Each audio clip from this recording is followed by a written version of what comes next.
26 जुलाई और 31 जुलाई और आज जिन मान्य सदस्यों का नाम शून्यकाल की लिस्ट में है, केवल उन्हीं मान्य सदस्यों को अपना विषय रखने की अनुमति प्रदान की जाएगी। और जो मान्य सदस्य आज बैठेंगे, उन मान्य सदस्यों को निश्चित रूप से अगली बार मौका दिया जाएगा। मान्य सदस्यों से यह भी आग्रह किया जाता है कि वह अपनी बात को 1 मिनट में विषय वस्तु को रख दें, लंबा न बोले तो उचित रहेगा। इमरान मसूद जी। धन्यवाद माननीय अध्यक्ष जी। माननीय अध्यक्ष जी, मैंने एक बहुत महत्वपूर्ण विषय उत्तर प्रदेश के सहारनपुर जिले में माता शाकुंभरी देवी सिद्धपीठ, वो सिद्धपीठ जहाँ लाखों लोगों की ये मान्यता है कि देवी माँ के दर्शन मात्र से सभी कष्ट दूर हो जाते हैं। और कहा जाता है जब दुर्गमासुर नाम के राक्षस के आतंक से तीनों लोग तराई तराई करने लगे, तब देवताओं के आह्वान पर माँ शाकुंभरी देवी प्रकट हुई। और माँ शाकुंभरी देवी जहाँ पर सिद्धपीठ है मान्यवर, वो क्षेत्र औलियाओं की धरती, औलियाओं की धरती, सूफी संतों की धरती, उस धरती पर मान्यवर अध्यक्ष जी, मैं आपसे आग्रह करना चाहता हूं, मैं आपसे आग्रह करना चाहता हूं कि उस क्षेत्र को धार्मिक पर्यटन स्थल के रूप में चयनित कर करके दिल्ली यमुनोत्री नेशनल हाईवे, जिससे उसका रास्ता जाता है मान्यवर, चूंकि सड़कें नहीं है, दिल्ली यमुनोत्री नेशनल हाईवे 10 साल से अधूरा पड़ा है, उसको पूर्ण करा करके मां शाकुंभरी देवी सिद्धपीठ के लिए और हजरत रायपुरी की दरगाह के लिए साथियों रास्ता सब अगर बनाने का काम केंद्र सरकार इस पूरे कॉरिडोर को धार्मिक पर्यटन स्थल के रूप में मान्यता देकर यहाँ से फंड भेजने का काम करे। और देवला से, जो हमारे यहाँ का देवला गांव पड़ता है, वहाँ से माँ शाकुंभरी विश्वविद्यालय तक रोड बना करके उस पूरे सर्किल को मान्यवर माँ शाकुंभरी के नाम के ऊपर, जहाँ यूनिवर्सिटी भी आपने बनाई, उस यूनिवर्सिटी को कनेक्टिविटी मिले और माँ शाकुंभरी देवी सिद्धपीठ तक 24 घंटे लाइट की व्यवस्था हो, माँ शाकुंभरी सिद्धपीठ तक हाईवे से रास्ता चला जाए। मैं मान्यवर आपसे अनुरोध करना चाहता हूँ कि ये धरती देवी देवताओं की, औलियाओं की, सूफियों की, संतों की धरती है। इस धरती पर जहां मां शाकुंभरी निवास कर रही हैं, वहां उनके दूसरी तरफ हजरत रायपुरी की खानका है। इस क्षेत्र को धार्मिक पर्यटन स्थल के रूप में चयनित कर करके इसका समग्र विकास कराया जाए। बहुत बहुत धन्यवाद माननीय। तापिर गांव जी। ऑनरेबल स्पीकर सर, सब आगे दिया, इसलिए आपको धन्यवाद देता हूं। ऑनरेबल स्पीकर सर, जब आप अरुणाचल प्रदेश आए थे, उसमें भी बहुत बारिश आपने देखा। पूर्वोत्तर राज्यों में 6 महीना बारिश लगातार होता है। इसके लिए जितना हाईवेज है, या तो जमीन पूरा सारा फॉर्मेशन घिसक जाता है और लैंडस्लाइड होता है, एक जगह में नहीं होता है। तो इसलिए आज तेजू से लेके वालोंग, उस बीच में पूरा सारा पहाड़ नदी में घिसक गए और कुरुंकु में ब्रिज घिसक गए, अपर सुबनसिरी में, और पीप सोरांग जैसा जगह एकदम बिल्कुल चाइना का बॉर्डर पे है। 4 महीना से रेशन पहुंच नहीं पा रहा है। इसलिए पीप सोरांग हो, मेसुका हो, गेलिंग हो, तूतिंग हो, अनिनी हो, वालोंग हो, ऐसा जगह पे पैरामिलिट्री आर्मी मूवमेंट के भी तब हो जाता है। बहुत सा जगह बोरमकुंड से तिदिंग 1/2 किलोमीटर पूरा नदी में रास्ता बह गए। ऐसे बहुत जगह है, स्टेट गवर्नमेंट का बहुत बर्डन हो जाता है।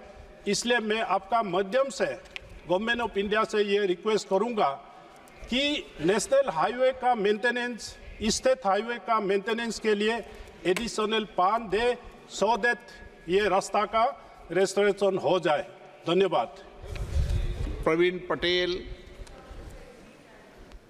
जी, आपने 0 आवर में बोलने का अवसर दिया, इसके लिए आपके प्रति आभार प्रकट करना चाहेंगे। माननीय अध्यक्ष जी, मैं आपका ध्यान माननीय ग्रामीण विकास मंत्री जी की तरफ आकर्षित करना चाहूँगा। खासकर मनरेगा मजदूरी एवं ग्राम प्रधानों के भत्ता जब बढ़ाए जाने की मांग करता हूँ। माननीय अध्यक्ष जी, मनरेगा ग्रामीण विकास मंत्रालय द्वारा क्रियान्वित किया जा रहा है और यूपीए सरकार की तुलना में इस सरकार ने उसके बजट को कई गुना बढ़ाने का काम किया है। लेकिन जो हमारे गरीब भाई बहन मजदूर हैं, उनका जो भत्ता है, अभी ये औसत मजदूरी ₹289 प्रति दिवस है। चूँकि महंगाई भी धीरे धीरे बढ़ती है, ऐसी स्थिति में जो 289 मजदूरी रोज़मर्रा की चीज़ें वहन करना कठिन होता है, तो उस मजदूरी को बढ़ाया जाए। और हमारे जो ग्राम प्रधान निधि है, उनका भी पर्याप्त धन नहीं होता, गांव का विकास नहीं हो पाता, तो उस विकास के लिए ग्राम विकास निधि की धन को भी बढ़ाया जाए और ग्राम प्रधानों के भत्ता को ही बढ़ाए जाने की मांग करता हूं। Tanwar, Rajmohan Unnithan, Sushri S Jothimani, Shrimati Shambhavi. Mic. Okay. மாண்புமிகு சபாநாயகர் அவர்களுக்கு நன்றி. இன்று காலை இலங்கை கடற்படையினரால் தமிழ்நாட்டு மீனவர்களுக்கு இழைக்கப்பட்ட அநீதியை இந்த அவையில் பதிவு செய்ய விரும்புகிறேன். வெளியுறவுத்துறை அமைச்சர் அவர்கள் கவனத்திற்கும் கொண்டு வர விரும்புகிறேன். இன்று காலை இலங்கை கடற்படை 4 தமிழ்நாட்டு மீனவர்களை கைது செய்யும் பொழுது, அநீதியாக கைது செய்யும் பொழுது, அதில் மீனவர்கள் கடலில் விழுந்து ஒருவர் இறந்து விட்டார், ஒருவரை காணவில்லை. 2 வரை இலங்கை கடற்படை கைது செய்திருக்கிறது. 10 விசைப்படகுகளையும் அவர்கள் கைப்பற்றி இருக்கிறார்கள். அந்த மீனவ சகோதரிகளின் துயரம் நெஞ்சை பிளப்பதாக இருக்கிறது. இது முதல் முறையாக இது தமிழ்நாட்டில் இலங்கை கடற்படை அத்துமீறி அநீதியாக தமிழ்நாட்டு மீனவர்களை கைது செய்வது இது முதல் முறையாக நடக்கவில்லை. இந்த கடந்த 8 மாதத்தில் மட்டும் 250 தமிழ்நாட்டு மீனவர்கள் இலங்கை கடற்படையினால் அநீதியாக கைது செய்யப்பட்டுள்ளனர். பல நேரங்களில் இலங்கை கடற்படையினரால் கைது செய்யப்பட்டுள்ள தமிழ்நாட்டு மீனவர்கள் சந்தேகத்திற்கிடமான முறையில் மரணம் அடைவதும் நடந்திருக்கிறது. அவர்கள் ஒரே வாழ்வாதாரமான விசைப்படகுகளும் இலங்கை கடற்படையினரால் உடைக்கப்படுகின்றன. இன்றும் 100க்கும் மேற்பட்ட தமிழ்நாட்டு மீனவர்கள் இலங்கை சிறையில் வாடிக்கொண்டிருக்கிறார்கள். அவர்களுடைய குடும்பங்கள் நிர்கதியாக நின்று கொண்டிருக்கிறது. தமிழ்நாட்டு மீனவர்களின் கண்ணீரையும் துயரத்தையும் வழக்கம் போல ஒன்றிய பாஜக அரசு கண்டும் காணாமல் உள்ளது. இது பாஜக அரசின் பலவீனத்தையும் தமிழ்நாட்டு மீனவர்கள் மீதான அலட்சியத்தையுமே காட்டுகிறது. இந்தியா இலங்கைக்கு இடையே கூட்டு நடவடிக்கை குழு இதுவரை 5 முறை மட்டுமே கூடியிருக்கிறது. கடைசியாக கூடியிருக்கிறது 2022இல். பிறகு எப்படி நாம் நியாயத்தை பெற முடியும்? ஒன்றிய வெளியுறவுத்துறை அமைச்சர் அவர்கள் உடனடியாக தலையிட்டு இலங்கை கடற்படையினரால் கைது செய்யப்பட்டுள்ள தமிழக மீனவர்களை விடுவிப்பதோடு அவர்களுடைய படகுகளையும் விடுவிக்க வேண்டும். அது மட்டுமல்லாமல் மரணமடைந்த மீனவர்களுக்கு நியாயம் வழங்குவதோடு அவர்கள் குடும்பத்திற்கு இழப்பீடு வழங்க வேண்டும். அநீதியில் ஈடுபட்டு இலங்கை கடற்படையினர் மீது கடும் நடவடிக்கை எடுத்து அவர்களை கைது செய்ய வேண்டும் என்று கேட்டுக்கொள்கிறேன். நன்றி. श्रीमती कलाबेन, करण भूषण सिंह, श्रीमती कृष्णा देवी, दीपेंद्र कृष्णा देवी। हाँ,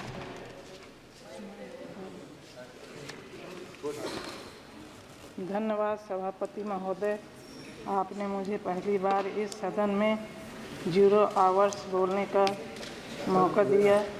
अतः मैं अपने क्षेत्र बांदा चित्रकूट, जो कि भगवान राम की कर्मभूमि है, उस क्षेत्र की उन समस्याओं को बताना चाहती हूँ जो वहाँ के बच्चों के लिए अति आवश्यक है। मैं बताना चाहती हूँ कि मेरे संसदीय बांदा जिला में कोई भी केंद्रीय विद्यालय नहीं है तथा जो प्राइवेट स्कूल हैं उनकी फीस भी बहुत है तथा शिक्षा की गुणवत्ता भी बहुत बेहतर नहीं है। अतः एक केंद्रीय विद्यालय खुलवाना अति आवश्यक है, जिससे कि यहाँ बालक और बालिकाओं को उच्च एवं गुणवत्तापूर्ण शिक्षा प्राप्त हो सके।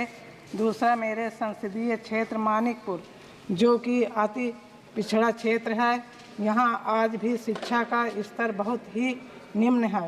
क्योंकि यहाँ के काफ़ी क्षेत्र में कोल जो कि आदिवासी समुदाय से आता है। कुछ क्षेत्र जैसे मानिकपुर से मारकुंडी के बीच में तथा 12 माफी पाठा क्षेत्र में भी कोई डिग्री कॉलेज व इंटर कॉलेज नहीं है। अतः यहाँ एक शिक्षा संस्थान निर्माण कराया जाए जिससे यहाँ के गरीब बच्चों को शिक्षा प्राप्त हो सके और उन्हें कहीं बाहर जाने की ज़रूरत ना हो। इसलिए सभापति महोदय आपके माध्यम से मैं मंत्री जी से अनुरोध करना चाहती हूँ, शिक्षा मंत्री जी से अनुरोध करना चाहती हूँ कि मेरे संसदीय क्षेत्र की समस्याओं को संज्ञान में लेकर जल्द से जल्द निस्तारण कराने की कृपा करें। धन्यवाद। श्री राम शिरोमणि वर्मा। धन्यवाद अध्यक्ष महोदय, आपने मुझे शून्यकाल में लोक महत्व के अति महत्वपूर्ण मुद्दे पर बोलने का मौका दिया, इसके लिए बहुत बहुत धन्यवाद महोदय। मेरा संसदीय क्षेत्र श्रावस्ती और जनपद बलरामपुर अति पिछड़े आकांक्षी जिलों के अंतर्गत आता है। ये दोनों जिले नेपाल से सटे क्षेत्रों में राप्ती नदी के किनारे आता है, जिसमें लगभग हर साल भीषण बाढ़ आती है और लोगों का भारी जान माल का नुकसान होता है। महोदय, अभी 15-20 दिन पहले मेरे संसदीय क्षेत्र श्रावस्ती और जनपद बलरामपुर में राप्ती नदी में आई बाढ़ ने जिस तरीके से भीषण तबाही मचाई है, किसानों की सारी फसलें बर्बाद हो गई, बड़ी बड़ी सड़कें कट गई हैं और जगह जगह बांध टूट गए हैं, कितनों के घर बाढ़ के पानी में बह गए हैं और कई लोगों की जानें भी चली गई हैं। महोदय, उत्तर प्रदेश सरकार द्वारा जहां पर जो किट उपलब्ध कराया गया है उसका भी विवरण अभी तक ज़रूरतमंद पात्र लोगों तक नहीं पहुंचाया गया है, केवल कुछ लोगों को अभी तक मिल पाया है। अभी भी तमाम ग्राम सभा ऐसे हैं जिनको पात्र होने के बावजूद भी अभी तक राहत सामग्री किट नहीं मिल पाई है। महोदय, सरकार द्वारा राप्ती नदी के किनारे दोनों तरफ बंधे बनाए जाने चाहिए जिससे राप्ती नदी के किनारे जो गांव बसे हैं उनको बाढ़ से बचाया जा सके। साथ साथ हमारे लोकसभा क्षेत्र श्रावस्ती और जनपद बलरामपुर के लिए अलग से राहत पैकेज दिया जाना चाहिए जिससे क्षेत्र की जनता, गरीब मजदूर, किसान, आम जनमानस और बाढ़ से पीड़ित लोगों के हुए नुकसान की भरपाई की जा सके। साथ ही भारत सरकार द्वारा एक टीम बनाकर बाढ़ प्रभावित क्षेत्रों का सर्वे कराकर श्रावस्ती, बलरामपुर, सिद्धार्थनगर, गोरखपुर और अन्य सभी जिलों जो राप्ती नदी के किनारे बसे हैं जिनका बाढ़ के कारण भारी जान माल का नुकसान हुआ है, उनको उचित मुआवजा दिया जाना चाहिए और बाढ़ के कारण जिन लोगों की जान चली गई है उनके परिवार को कम से कम 20 लाख रुपए की सहायता प्राप्त करनी चाहिए। धन्यवाद दिया जाना चाहिए। मैं माननीय सदस्यों से आग्रह कर रही हूं कि 1 से 2 मिनट के अंदर अपनी बात रखें। काफ़ी सांसदों के नाम हैं, जितने ज़्यादा सांसद बोल पाए। माननीय सांसद श्री दीपेंद्र सिंह हुड्डा जी। धन्यवाद सभापति महोदय। आज ओलंपिक खेलों का 6ठा दिन है। जैसा आप जानते हैं पूरे देश के लोग अपने टीवी के आगे आंखें गटाए हुए भारत के प्रदर्शन की तरफ देख रहे हैं। 3 मेडल अभी तक हमारे आए हैं और हमें बड़ी खुशी है इस बात की कि 3 मेडल में से 2 मेडल हरियाणा के हमारे बच्चे लेके आए हैं। और ये केवल इसी ओलंपिक में नहीं, हमें गर्व है इस बात का कि हरियाणा के खिलाड़ियों ने हमेशा भारत माता की झोली को मेडल से भरने का काम किया है। 21वीं सदी में अभी तक ओलंपिक खेलों में 20 इंडिविजुअल मेडल आए हैं जिसमें से 12 हरियाणा के खिलाड़ियों ने अर्जित किए हैं, यानी कि 50% से ज़्यादा। ओलंपिक, एशियाई और कॉमनवेल्थ खेलों में 40 से 50% तक मेडल हरियाणा खिलाड़ी लेके आ रहे हैं। और प्रतिभागियों की अगर हम संख्या देखें यानी कंटिंजेंट का हिस्सा, तो लगभग 1/4 हरियाणा के खिलाड़ी भारत के किसी भी कंटिंजेंट, चाहे इस वर्ष के ओलंपिक के खेलों की बात रही हो। लेकिन हमें उम्मीद थी कि प्रोत्साहन मिलेगा और पुरस्कार मिलेगा, लेकिन खेलो इंडिया का जो ब्यौरा दिया गया इस सदन में परसों मंत्री जी द्वारा, उसमें ये पाया गया कि 2200 करोड़ कुल व्यय में हरियाणा के बाटे केवल 65 करोड़ रुपए यानी कि 3% से कम की राशि हरियाणा को दी गई, जो कि मैं समझता हूँ किसी भी अनुपात में ये न्याय संगत नहीं है। दूसरी ओर गुजरात जैसे प्रदेश वहाँ पर 500 करोड़ से ज़्यादा, एक अपने में समाप्त करते हुए 500 करोड़ से ज़्यादा 20% गुजरात को दिया गया खेलो इंडिया का आज तक का पूरा भारत का बजट, और 20% उत्तर प्रदेश को। हमें कोई द्वेष नहीं है गुजरात से या उत्तर प्रदेश से, वहाँ भी मिले, लेकिन हरियाणा से क्या नाराज़गी है इस सरकार की, ये समझ से बाहर की बात है। अगर गुजरात में उत्तर प्रदेश में भाजपा की सरकार है तो हाल फिलहाल तो हरियाणा में भी भाजपा की ही सरकार है, चाहे आने वाले दिनों में जाने वाली हो। मेरा यही सरकार से ये आग्रह है कि हरियाणा के साथ न्याय हो, न्याय संगत तरीके से हरियाणा खिलाड़ी जब मेडल अर्जित करते हैं तो देश का झंडा ऊंचा जाता है, तिरंगा झंडा ऊंचा जाता है। तो हरियाणा जब इतना भारत माता की झोली में भर रहा है तो हरियाणा के साथ भी न्याय मिले और हमें बजट मिले। बजट की तरह खेल बजट में भी हरियाणा को आप भूल गए।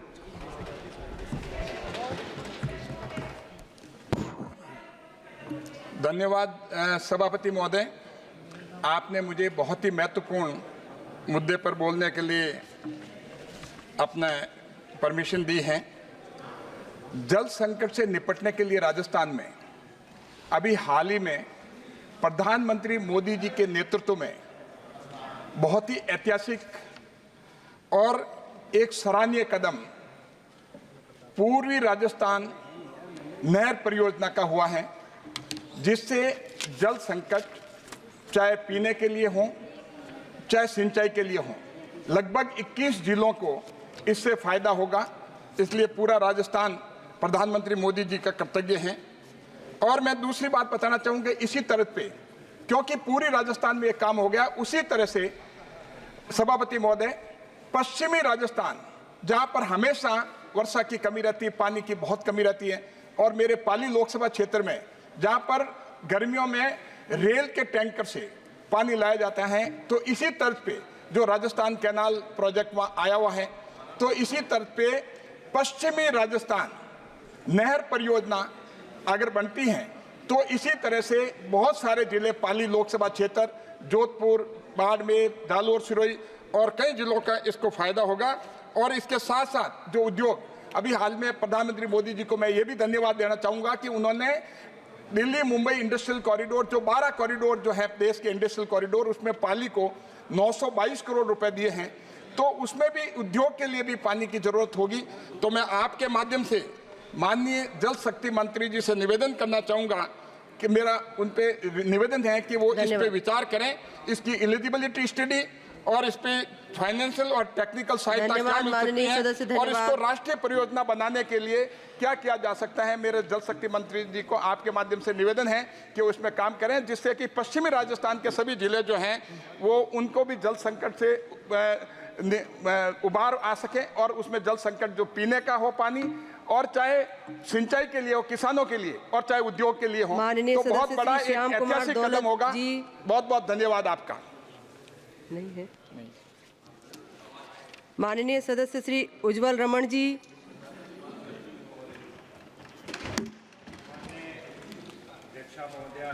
सभापति महोदया, मैं आपका आभारी हूं कि आपने बोलने का मौका दिया।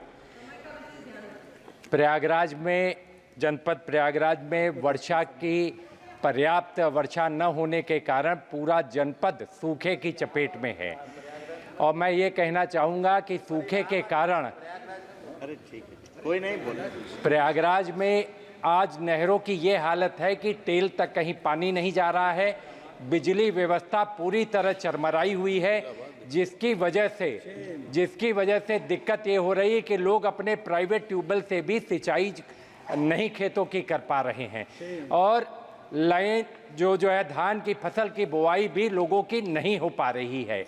मैं आपके माध्यम से सरकार से आग्रह करना चाहूँगा कि जनपद प्रयागराज को सूखा जिला घोषित किया जाए, किसानों को सूखाग्रस्त जिला घोषित किया जाए, और ज़्यादा से ज़्यादा किसानों को लाभ दिलाया जाए, किसानों को राहत दी जाए, और जो बिजली की समस्या है, जो पानी की समस्या है, जो नहरों के पानी की समस्या है, ज़्यादा से ज़्यादा पानी की व्यवस्था की जाए।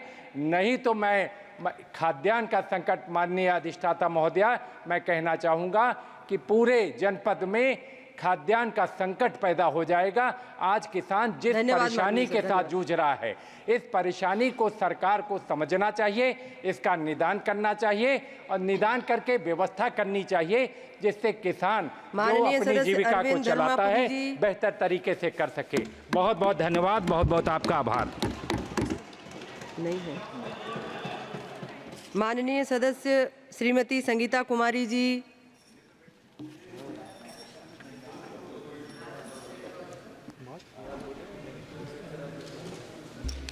Madam Chairperson, it is indeed a paradox that though Western Orissa is a perennially drought-affected area, it has several rivers flowing there. The Mahanadi River and its major tributary, the Tel, meet at Sonpur after traveling a distance of 296 kilometers from Navrangpur district. When floods occur in the coastal belt of the river Mahanadi, the major contributor of flood waters is the river Tel and its sub-tributaries, which cover a major portion of Western Orissa.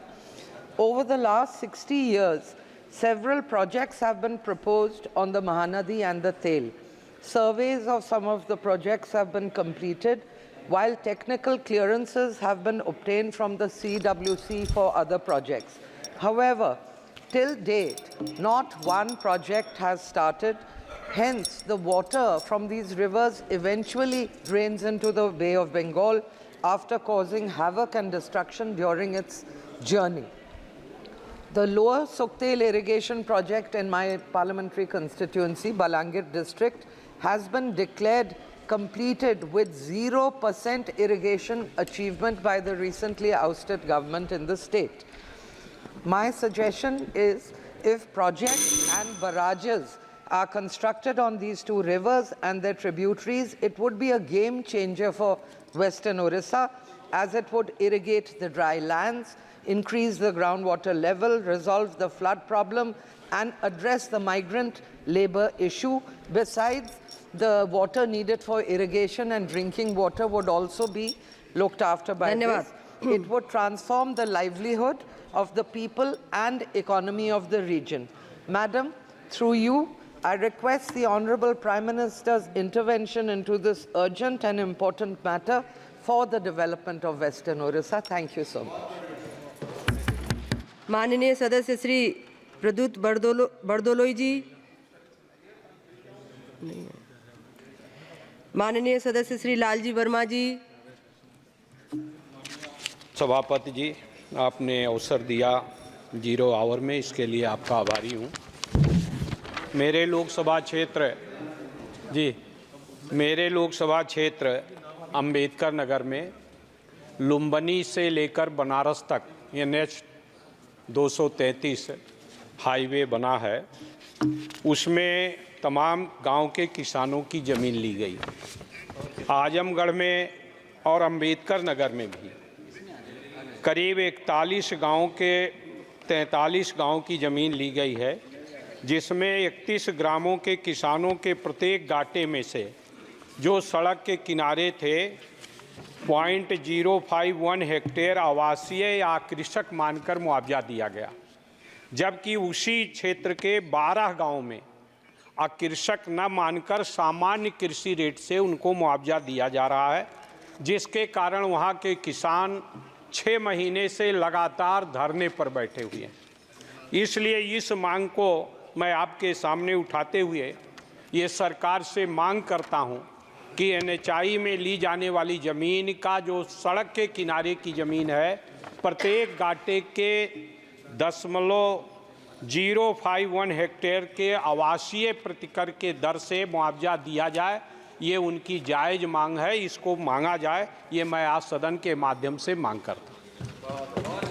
माननीय सदस्य श्री सुखदेव भगत जी। सभापति महोदय, 1971 के Indo पाक war का hero, पूरे पूर्वोत्तर भारत में एकमात्र देश के सर्वोच्च सैनिक सम्मान परमवीर चक्र के विजेता लांस नायक अल्बर्ट एक्का जी के नाम पे मेरे संसदीय क्षेत्र गुमला में एक सैनिक स्कूल खोलने की मांग करता हूं, जो कि उनके प्रति एक सच्ची श्रद्धांजलि होगी। आदिवासी बहुल ये क्षेत्र, सभापति महोदय, पुलवामा की बात हो, कारगिल की बात हो, वहां के काफी सैनिक शहीद हुए हैं और इसलिए मैं आपसे अनुरोध करता हूं आपके माध्यम से कि परमवीर चक्र विजेता अल्बर्ट एक्का जी के नाम पे एक सैनिक स्कूल गुमला जिले में खोली जाए, ताकि उनके प्रति ये सच्ची श्रद्धांजलि होगी। धन्यवाद सभापति महोदय। माननीय सदस्य श्री E.T. मोहम्मद बशीर जी, माननीय सदस्य राम प्रसाद चौधरी जी, माननीय सदस्य जुगल किशोर जी नहीं है, माननीय श्री दिलीप सीकिया जी, वो भी नहीं है, सीकिया जी, श्री B.K. पार्थ सारथी जी,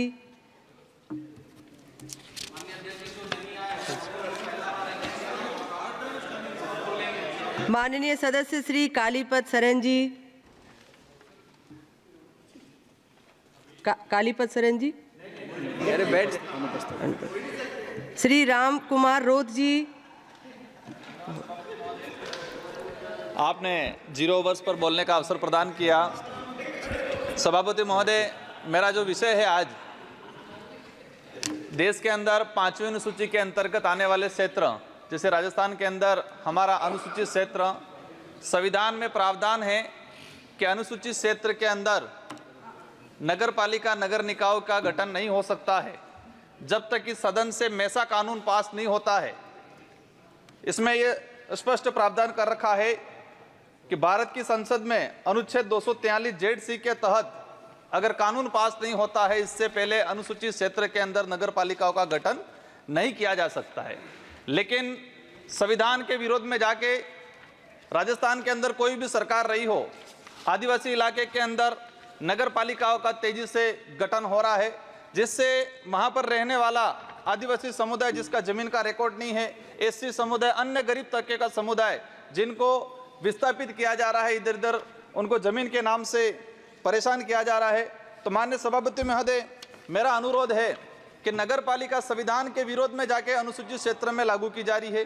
वहां पर ग्राम पंचायत बनी हुई है, पैसा एक्ट के तहत प्रावधान बना हुआ है, लेकिन जैसे नगर पालिका बनती है, माननीय सभापति महोदय 1 मिनट में मैं क्लोज करूंगा, तो आसपास की ग्राम पंचायतें जो सरपंच पंचायती राज एक्ट है उसके तहत बिल्कुल खत्म हो जाता है और पेराफेरी का एरिया बढ़ाया जाता है, जैसे डूंगरपुर, बांसवाड़ा, हमारा सागवाड़ा। अंत में मेरे आपसे यही अनुरोध है कि केंद्र सरकार स्वयं संज्ञान लेकर अनुसूचित क्षेत्र में असंवैधानिक तरीके से नगर पालिका का जो गठन हो रहा है उसको रोका जाए, और जो एरिया विस्तार पेराफेरी के नाम से बढ़ाया जा रहा है जिससे स्थानीय लोगों को परेशान किया जा रहा है, उस पर तुरंत संज्ञान लेकर इसको रोका जाए। धन्यवाद। माननीय सदस्य श्री राम प्रसाद चौधरी जी, माननीय सदस्य श्री अरविंद धर्मापुरी जी,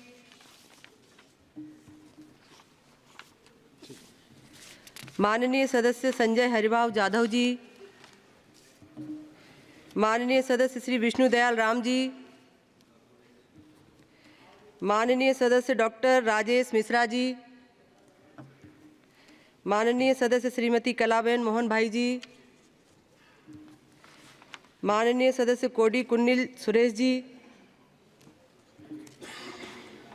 माननीय सदस्य गोडम नागेश जी,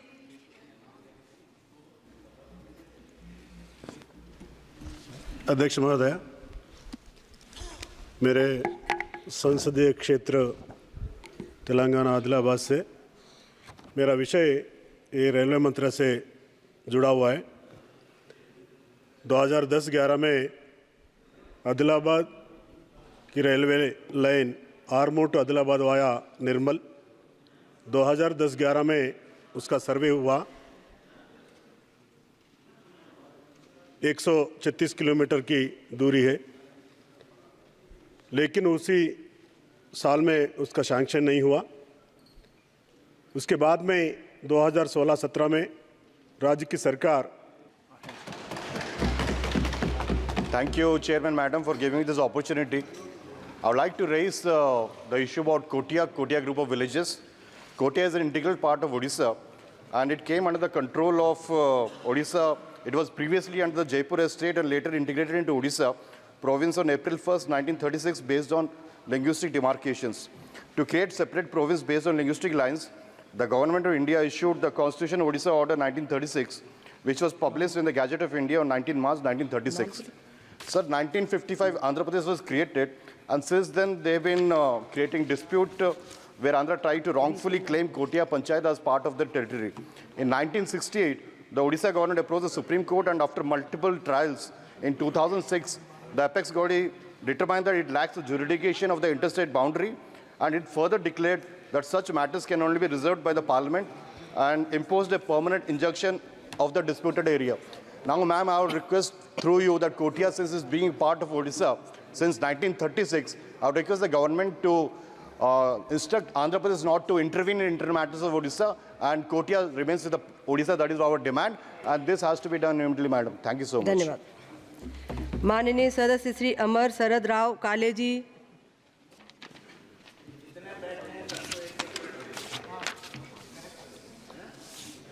माननीय सदस्य डॉक्टर एम के Vishnu Prasad ji. Thank you, Chairperson, for giving an opportunity to talk on some important and urgent public importance matter. என்னுடைய கடலூர் தொகுதியிலே நெய்வேலி லிக்னைட் கார்ப்பரேஷன் என்ற ஒரு பொதுத்துறை நிறுவனம் இயங்கிக் கொண்டிருக்கிறது. It is coming under Navaratna. It is yielding a profit of around 2,000 crores per annum. 2,000 கோடி லாபம் ஈட்டுகின்ற இந்த நிறுவனத்திலே ஏறத்தாழ 25,000 ஊழியர்கள் வேலை செய்தனர். ஆனால் இன்றோ வெறும் 10,000 ஊழியர்கள் தான் வேலை செய்கின்றார்கள். From 25,000 laborers, it has come down to 10,000 laborers. இதிலும் கூட கம்பெனி ஊழியர்களாகவும் ஒப்பந்த ஊழியர்களாகவும் இருந்திருக்கிறார்கள். ஆனால் காலப்போக்கிலே ஒப்பந்த ஊழியர்கள் கம்பெனி ஊழியர்களாக மாற்றுகின்ற தருவாயிலே இந்த ஒப்பந்த ஊழியர்களுக்கு உடல் பரிசோதனை சான்றிதழ் கேட்கப்படுகிறது. They need a medical examination certificate in order to become a company laborers from contract laborers. ஆனால் 30 ஆண்டுகள் அவர்கள் இந்த கம்பெனியிலே வேலை செய்ததன் காரணமாகத்தான் அவர்கள் உடல்நிலை பாதிக்கப்பட்டிருக்கிறது. It has taken a toll to work in this NLC for 30 years. So under these circumstances, why this medical certificate is required when they have already invested 30 years of services? 1 minute में अपनी बात को पूरी करिए। I have not completed 1 minute, madam. It is not even 30 seconds. सभी सदस्यों को अपनी अपनी बात रखनी है। कंप्लीट करिए। Yesterday, yeah. At these circumstances, insisting on a medical certificate is not required. Moreover, it is only for another 2-3 years they are going to be a company laborer. அதனால் இந்த மெடிக்கல் சான்றிதழை வாங்குவதை நீங்கள் இந்த அரசாங்கம் மறுபரிசீலனை செய்ய வேண்டும். மேலும் புதிதாக எந்த விதமான ஊழியர்களையும் எடுத்துக்கொள்ளாத இந்த நிறுவனம், when new laborers are not employees are not employed, then why the retired people, almost 50 to 100 people, are given an opportunity again in the name of advisors? When there is no new recruitment, why they are again giving an opportunity? Instead of that, any new people can be given an opportunity so that new people also will get employment, and also they will get salary and their livelihood will be taken care. So kindly, I urge upon this union government to consider all these points and give a fair reply. Thank you very much. Kumar Rawat ji. माननीय सदस्य श्री उत्कर्ष वर्मा मधुर जी। सभापति महोदया, मैं आपका ध्यान अति महत्वपूर्ण विषय लखीमपुर रेलवे स्टेशन से देश के अन्य महत्वपूर्ण शहरों के रेलवे स्टेशन तक बड़ी रेल लाइन पर ट्रेनों के परिचालन की ओर आकृष्ट कराना चाहता हूं। यहां से व्यापार के लिए, चिकित्सा के लिए, शिक्षा के लिए व रोजगार के लिए रेलवे की ओर से वर्षों से लोग आस लगाए हुए हैं। इतना सब कुछ होने के बाद भी गोला गोकर्णनाथ, मैलानी, पीलीभीत, बरेली से होकर दिल्ली जाने वाली ट्रेनें और लखनऊ से हरिद्वार, आगरा, पंजाब, गुजरात, राजस्थान, महाराष्ट्र वाया लखीमपुर आवागमन के लिए कोई ट्रेन नहीं है, अतः वाया लखीमपुर होते हुए दक्षिण और पूर्व के राज्यों के बड़े शहरों में जाने के लिए ट्रेन नहीं है। अतः सभापति महोदया, आपके माध्यम से मैं माननीय रेल मंत्री और भारत सरकार से जनहित में आग्रह करता हूं कि उपरोक्त वर्णित स्थलों के लिए वाया लखीमपुर होते हुए यथाशीघ्र ट्रेनों का परिचालन का कार्य शुरू कराया जाए। इससे लखीमपुर जनपद वासियों को व अन्य लोगों को भी स्वास्थ्य, व्यापार, शिक्षा और रोजगार के क्षेत्र में काफ़ी लाभ मिलेगा और सरकार को राजस्व की प्राप्ति भी होगी। धन्यवाद। माननीय सदस्य श्री राहुल सिंह लोधी जी। माननीय सदस्य श्री एडवोकेट क्रॉसिस जॉर्ज जी। माननीय सदस्य श्री दामोदर अग्रवाल जी। माननीय स्पीकर महोदया, मैं आपका आभार ज्ञापित करता हूं कि आपने मुझे आज सदन में बात रखने का अवसर दिया। मैं प्रथम बार बोल रहा हूं, इसलिए मेरे निर्वाचन क्षेत्र भीलवाड़ा के मतदाताओं को धन्यवाद देता हूं कि उन्होंने मुझे मत एवं समर्थन देकर उनकी बात इस सदन में रखने का अवसर प्रदान किया। माननीय अध्यक्षा जी, भीलवाड़ा वस्त्र नगरी के नाम से विख्यात है। जीडीपी में राजस्थान प्रदेश में तीसरा स्थान रखता है। प्रति माह 10 करोड़ मीटर कपड़े का उत्पादन और 50,000 व्यक्तियों को प्रत्यक्ष रोजगार देता है। सरकार का बड़ा रेवेन्यू प्रदाता है। 25,000 करोड़ के वार्षिक टर्नओवर एवं 6,000 करोड़ के कपड़े व यार्न का निर्यातक है। भीलवाड़ा से मुंबई व मुंबई से भीलवाड़ा प्रतिदिन सैकड़ों उद्यमी, व्यवसायी, जनसाधारण सफ़र करते हैं। दिन प्रतिदिन मुंबई की सीधी रेल सुविधा नहीं होने से आम जन को भारी परेशानी हो रही है। कोविड काल से पहले ट्रेन नंबर 12995, 12996 एवं ट्रेन नंबर 22901, 22902 के फेरे नियमित रूप से मुंबई भीलवाड़ा की सुविधा हमको प्राप्त थी। मैं आपके माध्यम से माननीय रेल मंत्री से पुरजोर निवेदन करता हूं, अजमेर से मुंबई चलने वाली ट्रेनों में से कम एक ट्रेन को प्रतिदिन वाया भीलवाड़ा करके हमें राहत प्रदान करावें। धन्यवाद। माननीय सदस्य श्री दिलेश्वर कामेत जी। सभापति जी, एक मैं निवेदन नहीं, अभी बैठिए आप बैठिए प्लीज। कम से कम महिलाएं, उनको भी रोज आधा मिनट महिलाओं को दे दो। माननीय सदस्य श्री डॉक्टर निशिकांत दुबे जी। धन्यवाद सभापति महोदया। आज जो झारखंड की स्थिति है वो बहुत ही भयावह है सर। नहीं सुनो तो भैया, सभापति महोदया ये समय मेरा बर्बाद कर रहे हैं। ऐसी स्थिति है कि एक तरफ बांग्लादेशी घुसपैठिए से हम परेशान हैं और भ्रष्टाचार से परेशान हैं। और आज तो और भी बुरी स्थिति है कि आसाम के चीफ मिनिस्टर हमारे एक ज़िले को विजिट करने गए, उनको विजिट करने तक का अधिकार नहीं है। मतलब ये संविधान कैसे चलेगा, ये देश कैसे चलेगा। हेमंत बिश्व शर्मा को डिटेन कर लिया है। लेकिन मेरा जो सबसे बड़ा मुद्दा है सर भ्रष्टाचार का, कि भ्रष्टाचार में जो कांग्रेस के मंत्री थे, विधायक दल के नेता, 35 करोड़ रुपया उनके घर से पकड़ाया, वो जेल के अंदर। वहाँ जो ब्यूरोक्रेट है, जो सेक्रेटरी है, उसके यहाँ 25 करोड़ रुपया पकड़ाया, वो जेल के अंदर। मुख्यमंत्री खुद ही जेल चले गए। और दो चीज़ों का बड़ा वायलेशन हो रहा है सभापति महोदया। वायलेशन ये हो रहा है कि हमने मिनरल्स एक्ट पास किया, उसमें मेजर मिनरल और माइनर मिनरल दोनों टेंडर के आधार पर होगा। और यदि टेंडर नहीं होगा तो उसके आधार पर आपको जो है पेनल्टी देना पड़ेगा या जेल जाना पड़ेगा। आज जो है बिना माइंस और मिनरल्स के टेंडर दिए हुए गिट्टी की चोरी हो रही है और गिट्टी बांग्लादेश जा रहा है। दूसरा, धन्यवाद। एनजीटी है सर, सभापति महोदय केवल 1 मिनट। एनजीटी है और एनजीटी के आधार पर जो माइनर मिनरल है उसमें बालू, जिसके कारण कि किसानों को खेती के लिए पानी नहीं मिल रहा है, वो भी बिना टेंडर के केवल और केवल उसकी चोरी हो रही है, भ्रष्टाचार हो रहा है। मेरा आपके माध्यम से भारत सरकार से आग्रह है कि चूंकि मिनरल एक्ट का वायलेशन हो रहा है, डीएमएफटी फंड का वायलेशन हो रहा है और एनजीटी, सुप्रीम कोर्ट भी उस सरकार के लिए कुछ नहीं है, इन तीनों वायलेशन के लिए कमेटी बनाइए और उस सरकार के ऊपर, अधिकारियों के ऊपर और सभी लोगों के ऊपर एफआईआर करके उनको जेल भेजिए। धन्यवाद सर। माननीय सदस्य श्रीमती संजना जाटव। बहुत बहुत धन्यवाद अध्यक्ष महोदया। मैं आपको दोबारा धन्यवाद देना चाहती हूं कि आपने दोबारा मुझे सदन में बोलने का मौका दिया। मैं आपका ध्यान एक विशेष समस्या की ओर आकर्षित करना चाहूँगी। राजस्थान के जाटों को राजस्थान के सभी जिलों में आरक्षण प्राप्त है और केंद्र में सरकार में भी ओबीसी आरक्षण मिलता है, लेकिन बदकिस्मती से मेरे संसदीय क्षेत्र भरतपुर धौलपुर के जाट भाइयों को सरकार में ओबीसी के तहत आरक्षण नहीं मिला है। ये भरतपुर धौलपुर के जाटों के प्रति भेदभाव है। महोदया, मैं आपके माध्यम से सरकार से आग्रह करती हूँ कि भरतपुर धौलपुर के जाटों को केंद्र सरकार में अपनी ओबीसी सूची में शामिल करके आरक्षण देने की कृपया करें। बहुत बहुत धन्यवाद। बहुत बढ़िया। माननीय सदस्य श्री पुष्पेंद्र सरोज जी।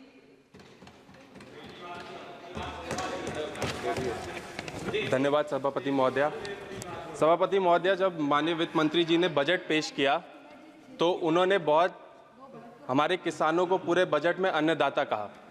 मैं उत्तर प्रदेश से आता हूं। अगर आप उत्तर प्रदेश के किसानों से पूछें, माफ़ कीजिए, अगर अन्नदाताओं से पूछें कि कोई भी अन्नदाता अपना फसल बचा पाता है तो सबका जवाब होगा नहीं।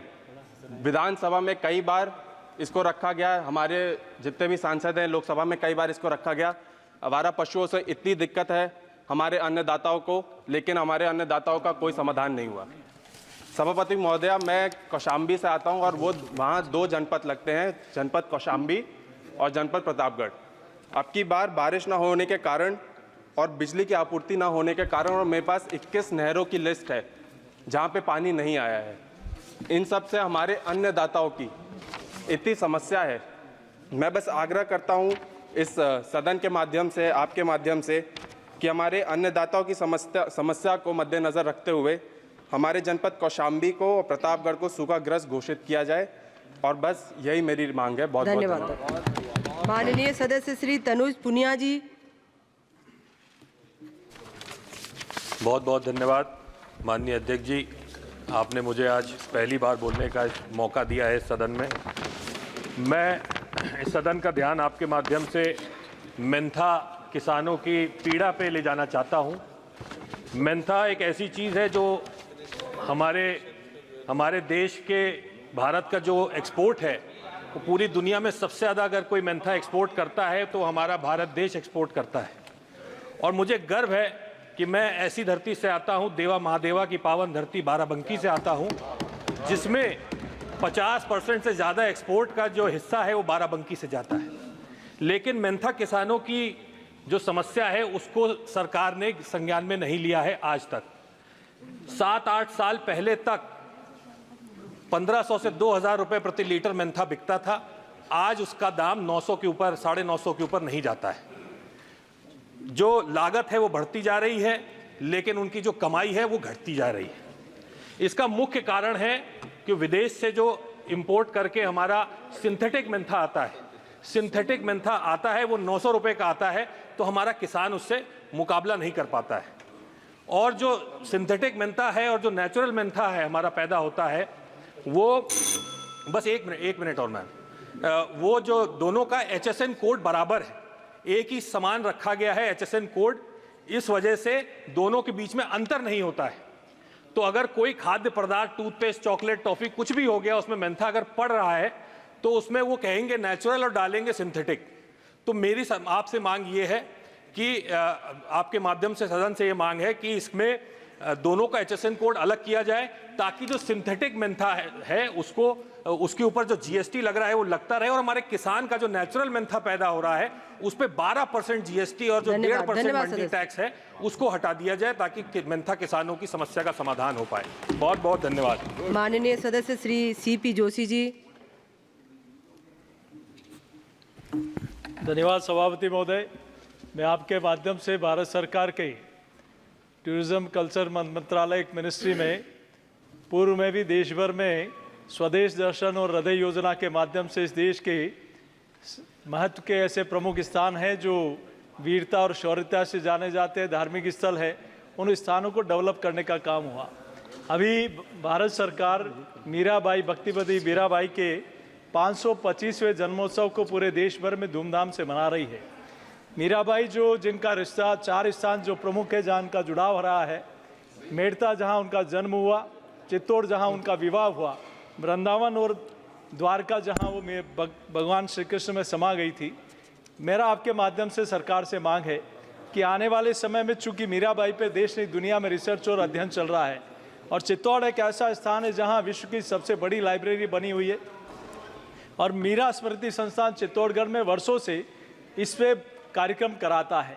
मेरा आपके माध्यम से सरकार से मांगे कि भारत सरकार के पर्यटन और संस्कृति मंत्रालय इस अवसर पर चित्तौड़गढ़ में, चूंकि मीरा स्मृति संस्थान के पास वहाँ जमीन भी है, और उस स्थान को इस योजना में लेकर डेवलप किया जाए ताकि देश दुनिया के लोग उस स्थान पर आकर उस मीरा दर्शन को अनुभूति कर सके। मेरा आपके माध्यम से सरकार से यही मांग। धन्यवाद। माननीय सदस्य Shri Amar Singh ji.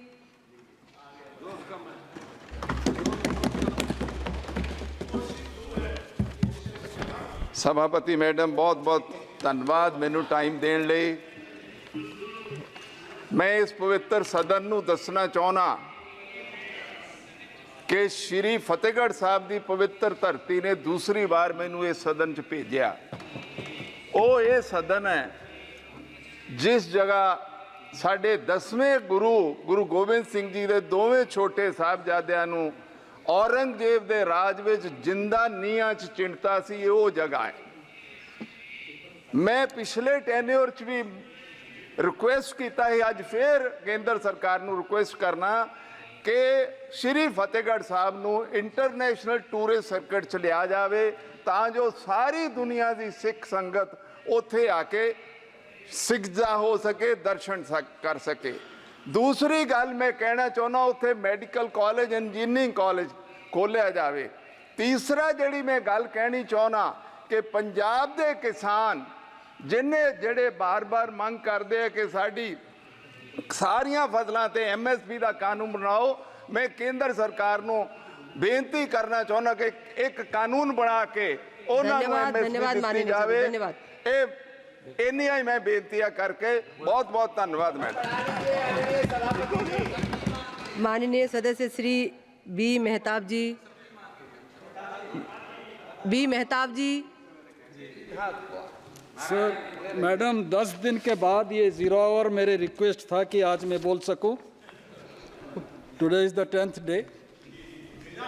There is a large number of members are not unable to. मेरा भी आया नहीं है, मैंने रिक्वेस्ट करके अभी बोल रहे हैं। There is a defence airfield at Charbatia Choudwar in Cuttack district.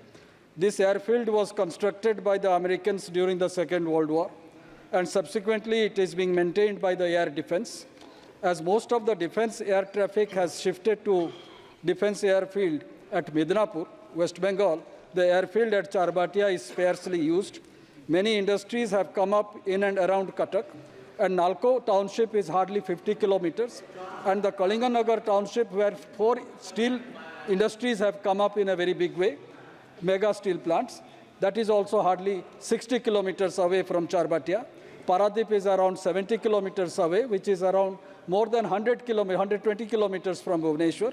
Therefore, my demand is that this Charbatia airport may be converted into a passenger airport, or passenger air traffic may be allowed to land in Charbatia airport, so that large number of people will get benefited, and this will be the second airport which can help the people of Odisha in a greater way. Third airport which can be of great help. Necessary steps needs to be taken for passenger planes to land at Charbatia airport at the earliest. Thank you, madam. सभा की कार्यवाही कल शुक्रवार दिनांक 2 अगस्त 2024 को प्रातः 11 बजे तक के लिए स्थगित की जाती है।